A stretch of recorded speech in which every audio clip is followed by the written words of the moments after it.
It's been 9 months since Google announced the Nexus 4 as a successor to the Samsung Galaxy Nexus, hardware by LG and software by Google. And without further ado, this is the Google Nexus 4 review 9 months later.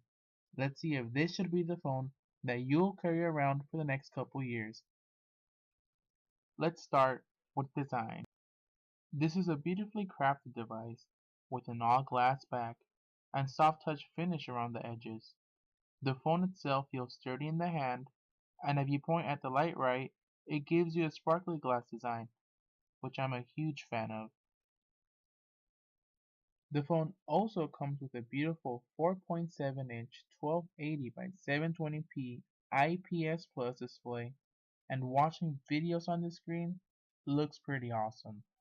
With a 323 ppi, it is very hard to distinguish pixels at all. If you were to compare it to something like, let's say, the HTC One or the Samsung Galaxy S4, which both have a pixel density of 440 plus ppi, which is about 120 more pixels per inch, you will notice some differences in screen quality, but that doesn't mean that it's an ugly screen at all.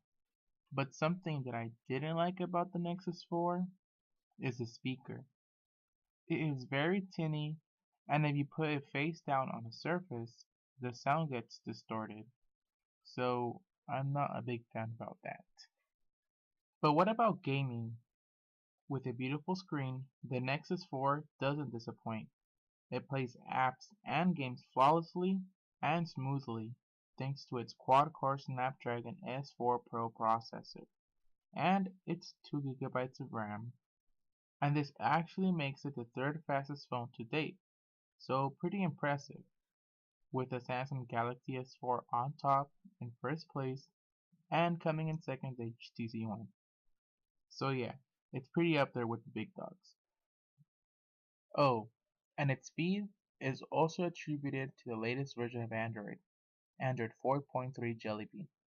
It is the smoothest version of Jelly Bean yet, so the UI, its transition effects, and opening and closing apps is buttery smooth. And the camera? Well, it's pretty good. I mean, it's not the best camera, but it isn't bad either. You can take pretty good, decent pictures, especially with HDR mode on, so it's pretty good camera. Battery life is quite good. It comes with a 2100 mAh battery. I would connect it at night all the way to 100% and would be left with about 20% in the end of the day for mid to high-end use. So it's a pretty good battery. So why would anyone consider buying this phone after 9 months of its initial release?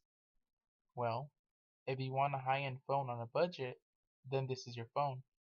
If you want that Snapdragon S4 processor and its 2GB of RAM, then this is your phone.